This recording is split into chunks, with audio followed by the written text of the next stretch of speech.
Hey, Gigg's Moviepage. I'm sorry, hang on. There we go. Hey guys, a few days late, but this is my review of Guardians of the Galaxy Volume 2. There may be some spoilers. I know I haven't done a movie review in a while.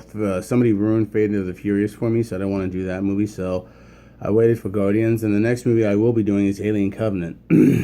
Maybe King Arthur, I don't know, but first things first, summer movie season is officially here. Usually the first weekend of May. It's funny because now the first weekend of May is starting to become a Marvel weekend. 5 years ago was the Avengers. Actually, technically, 9 years ago it was Iron Man. Can't believe it's been 10 years since Iron Man. And then, Avengers and all the other films. So Guardians came out. We got We got more movies coming out too. We finally got our Dark Tower trailer. They're giving away clips of Alien Covenant on YouTube, which is pissing me off. I'm like, don't give it away. But whatever. Anyways, back to Guardians. The movie starts in 1980 Missouri when we meet. We finally got our first glimpse of Star-Lord's dad, played by Kurt Russell. A young CGI'd Kurt Russell. Like baby-faced Disney film Kurt Russell. It's kind of hard to describe, but think of him as like 5 years younger when he was in Overboard.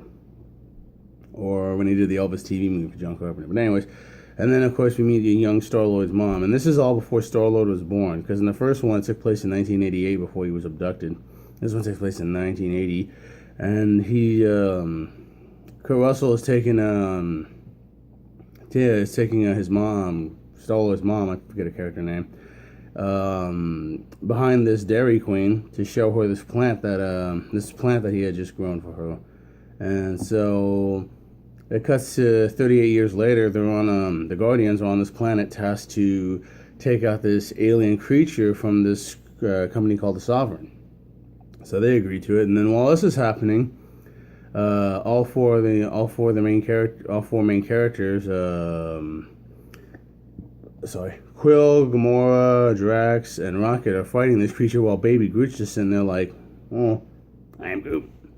Puts these plugs together, and so they can listen to Quill's Awesome Mix Volume 2, and we end up getting an opening dance. We get like an opening dance number and opening credit sequence to ELO's Mr. Blue Sky. Hey there, Mr. Blue. With all these different characters. I'll talk about the music in just a minute, but they end up doing this, and after they end up killing the creature. They are told. They are paid. They're paid their services by the Sovereign, by this woman, Aurora. While this is happening, Aisha. Sorry. While this is happening, they also were given. They're also given custody of Nebula, once again played by Karen Gillan, who have to. They're bringing her to justice because there's a bounty on her that from the Nova Prime. So they figured we'll take you in, we'll arrest, we're going to send you and get a bounty for you, and that's it. While this is happening, the Sovereign sends a fleet after the Guardians because apparently Rocket stole these high plutonium batteries that are worth millions. And apparently, they just found out, and Rocket being addicted and want to tell them if you're going to get some extra cash for them. So the Milano is destroyed and they crash land on a barren planet. Realizing, well, what do we do now? And at the same time, they are rescued by a mysterious stranger named Ego, played by Kurt Russell, who says he is Peter's father.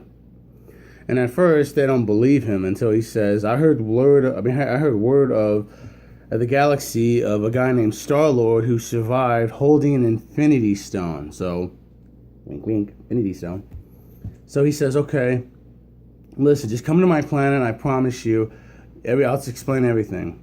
So first everyone's telling him, Quill, you sure you want to go with this guy? You haven't seen this guy in 38 years, and he just ups and leaves your mother, your mom died, you get sent by Yondu, and you've never seen him, and out there all this time he decides to come see you. Look, I don't trust him myself, but just trust me, please. So then, of course, Gamora, Drax, and Quill decide to go with Ego and his his associate Mantis, and then they start playing Fleetwood Mac's The Chain, which to me I thought was the best song out of the soundtrack, and to me it's kind of like this movie's version. Like, we had Hooked on a Feeling in the first movie. It's kind of like that Hooked on a Feeling was Guardians 1. Fleetwood Mac's The Chain is kind of like the theme song to this one, because they played it in the trailer and I played it twice in this movie, while all the other songs just got like one. So they played The Chain. They get on Ego's ship and drive off and fly off. Rocket and Groot are still stuck behind trying to fix the Milano with Nebula in tow. While this is happening, Yondu is met by an old friend, Scar. I can't pronounce his name for the life of me. God, I just had it on the tip of my tongue. Long story short, Sylvester Stallone's character, who's like looks like the head of the Ravager committee. He tells Yondu, you know, you're no longer part of the Ravagers, and your team are no longer part of the Ravagers. Sorry, allergies. And he's just like wondering, well, hey, what the hell's going on? You broke the golden rule. We don't deal in kids, because for some reason people think that Yondu kidnapped Quill, and he was trying to sell him black market. It's like, I didn't sell Quill. You know, I was hired by somebody to rescue Quill from Earth and bring him to him, but he never claimed him.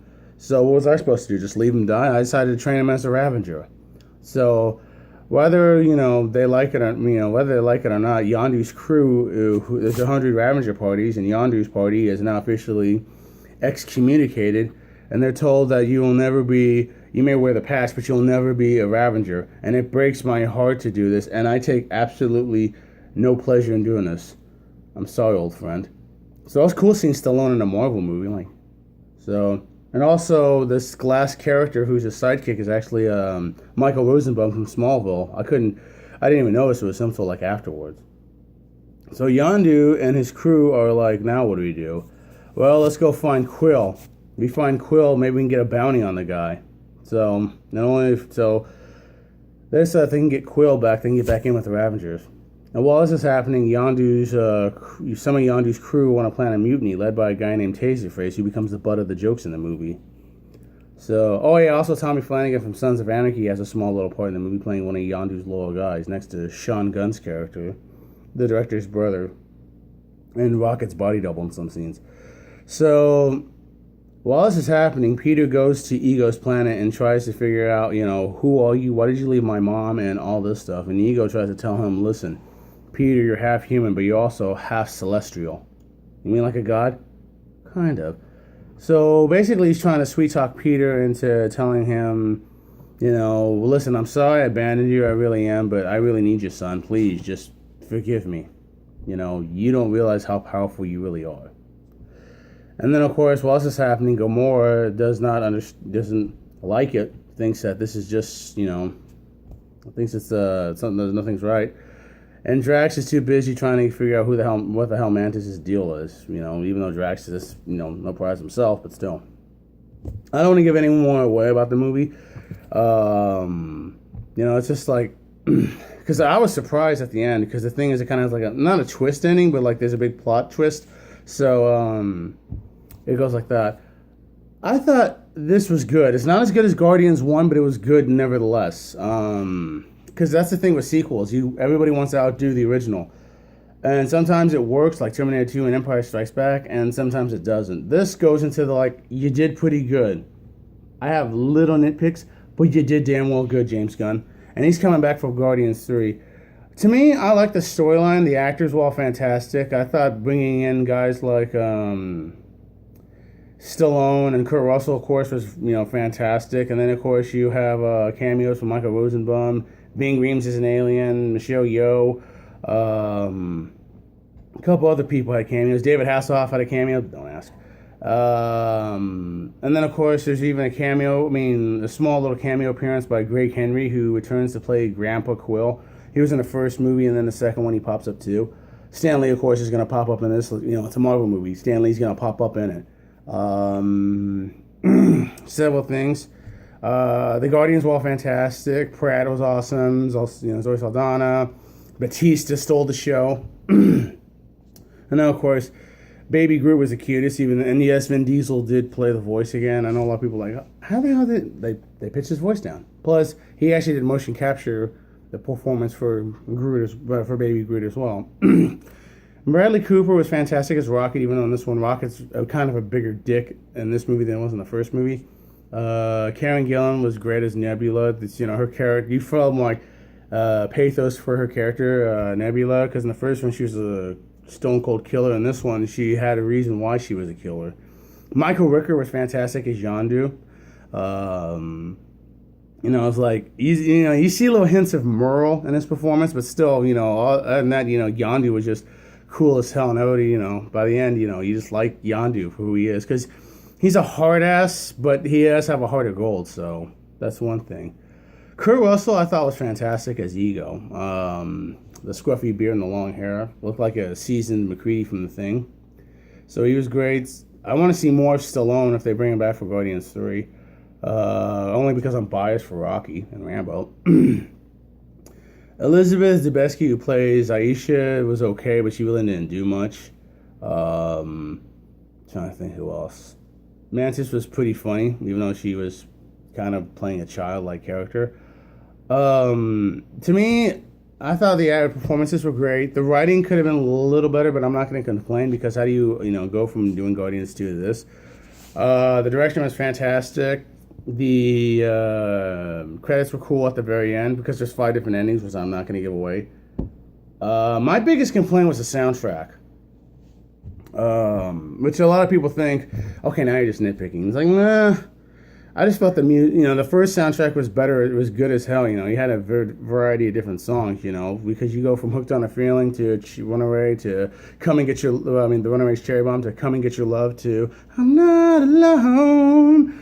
And then you had the Pina Colada song, and then you had it wasn't in the movie, but "Spirit in the Sky" was used in the trailer and then used on the soundtrack. And I wish they'd used it for the movie, because that was even awesome. And then David Bowie was you had Moon Age Daydream. I'm an alligator. Da-na-na-na-na. And then, of course, at the very end, at the very end, the dance off, ooh, child, things are gonna get easier. Ooh, it's gonna get brighter. And then you had Marvin Gaye and Tammy Terrell doing Ain't No Mountain Higher when Peter finally gets Volume Mix 2, and everybody was like, hey, remember the Titans? Okay.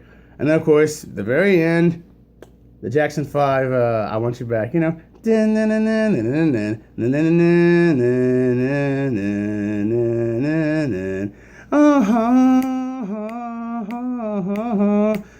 me tell you now, and of course the dancing Groot scene, which everybody loved. I loved it. Hell, I wanted to moonwalk out of the theater when I saw it. The soundtrack was meh. I love Fleetwood Mac's The Chain, and I've been listening to that song like crazy because of that movie.